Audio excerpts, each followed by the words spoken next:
Meron akong good news dahil yung mga pinapalo ko na vlogger, friend ko na sila sa Facebook. Thank you po Ate Mapi and Ate Perfecta sa pag-accept. Syempre po, ang kauna-unahang nag-accept sa akin si Mami Honey. Hi Mami Honey, thank you po ulit sa greet na yun, sa pag-greet niyo po sa akin. Thank you po. Then the rest, sina Ate Ann at si Ate Debbie, yan, pinalo ko sila kasi yun lang yung nakalagay.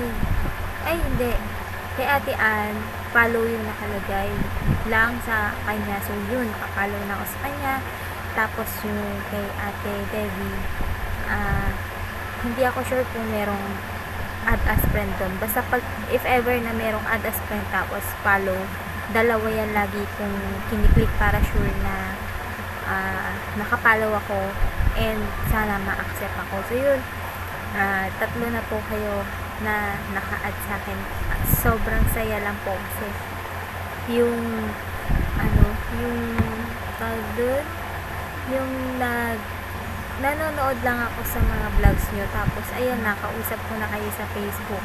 Super saya lang dahil ayun nga, kasi expected ko lang naman kasi it's either i-accept yung request ko or nakapending akong followers, tapos yun na, wala nang comment anything, o kaya masin zone lang yung message ko. Pero ayun, thank you po sa comments, I mean comment tuloy, sa reply nyo. Grabe, if ever po na makita ko kayo in person, gusto kong mag-thank you sa inyo personally dahil bilang viewer, okay na po yun sa akin.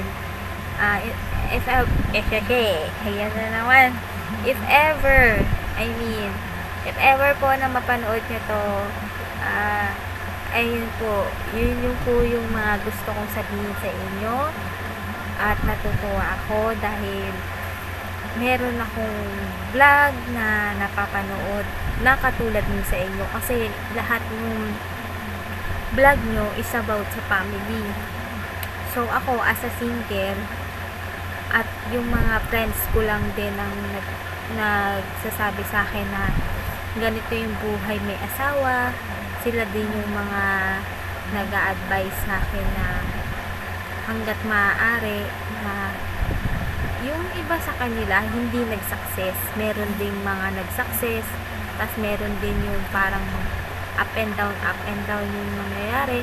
Kumbaga parang mga friend ko, ipinapakita lang, kumbaga parang sinasabi niya lang sa akin yung mga possible na pwedeng mangyari din sa akin if ever na mag-level up ang status ko.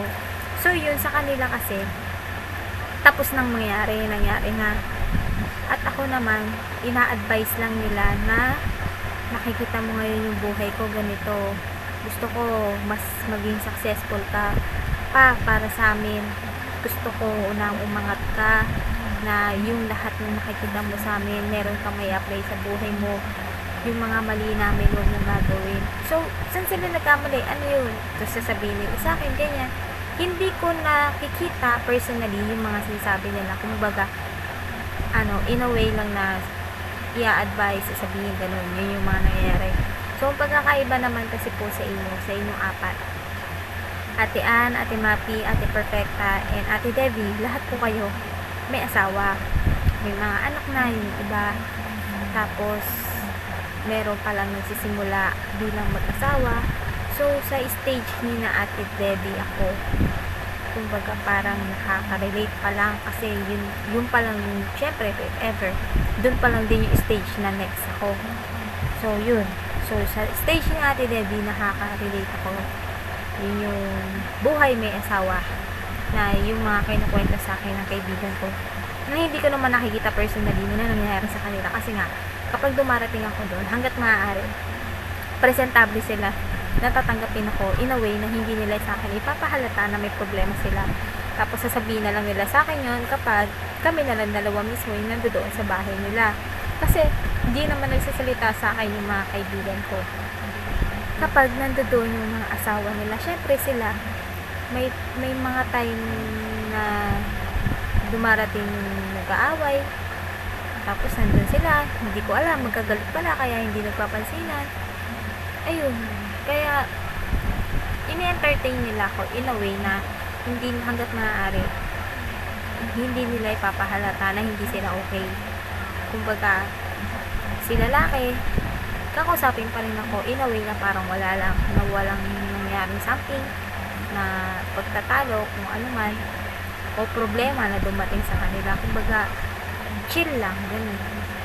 Yun yung mga nadadatnan ko. Tapos ang nangyari naman sa every time na pinapanood ko yung vlog niya, yun nga, sa stage ni ate wala pa siyang baby, tapos sa stage niyo po ate Perfecta, ate Ann, ate Mapi, yung mga anak niyo malaki na, yung mga panganay niyo.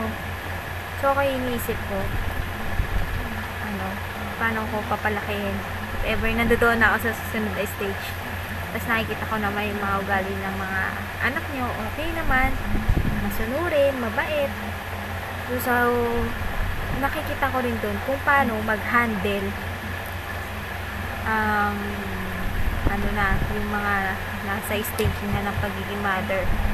Tapos, sa kabuuan ng kwento ninyong apat, yung na about sa family, relationship din, about din dun sa partner nyo, kung paano yung pinatatagad yung relationship nyo bilang mag-asawa in a way na hanggat maaari hindi sila makakakita ng iba, at if ever na may mangyari man na ganun, paano nyo hinaharap. Kumbaga yung mismong sa inyo naka-vlog na napapanood ng lahat. So bilang naka-vlog, kumbaga ako bilang viewer, mas lalo akong nagiging ready sa mga possible na pwedeng mangyari. Kasi katulad nga ng sabi ng iba na hindi lang basta positive ang kailangan isipin sa kapag nagkaroon ka na ng sarili mong family, kasi darating at darating din yung time na merong darating na negative or yung pagtatalo man, yung mga gano'n, yung mga problema, ganyan. So ngayon, sa mga vlogs nyo, if ever na meron kayo na encounter na problem, na if ever na hindi pagkakaintindihan, yun, na kumbaga parang nakikita na ay ganito pala pag buhay ganito. Kasi dati inisip ko pagka mami ka na, hindi ka na makakapag-banding katulad na itong mga kaibigan ko, hindi ko na sila nakaka-banding kasi nga busy sila sa asawa, busy sila sa anak. Tapos yung iba naman, yung isa naman na asawa ng isa, mahigpit na ayaw ko nung sumasama ka sa kanya kasi siya dalaga siya, ikaw may anak ka na, kaya kailangan sa anak ka nakapokus. Pero sa inyo may nangyayari naman na meet up, nagkikita-kita kayong magkakaibigan. So ayun, lahat kayo may time, nagagawa nyo ng paraan, supportive din yung mga husbands nyo, na sana ganun din yung asawa ng mga kaibigan ko. So minsan gusto ko din sabihin sa kanila na panoorin kayo para makita din ng mga asawa nila yung tamang paghihigpit ng sa asawa. Kasi kayo yung mga mamis na yung busy sa anak, busy sa bahay, pero syempre kahit paano meron pa rin time para sa mga friends. So yun yung gusto kong hilingin din doon sa mga asawa ng mga kaibigan ko, na kung maaari ipahiram nila sa akin yung whole day na makakagala kami ng mga kaibigan ko. Kasi ako gusto ko rin na isama rin yung mga anak nila sa mga gala namin, sa mga pinupuntahan namin dati, ganun. Ang kaso yung asawa, huwag mo na yan, huwag mo isama yan, ganyan. So yun yung mga nangyayari na hindi naman nangyayari sa inyo kasi nagagawa nyo ng paraan. So ang problema, wala silang internet, tsaka if ever na may internet sila, lagi lang silang busy sa paglalaro kasi hindi sila mahilig manood ng mga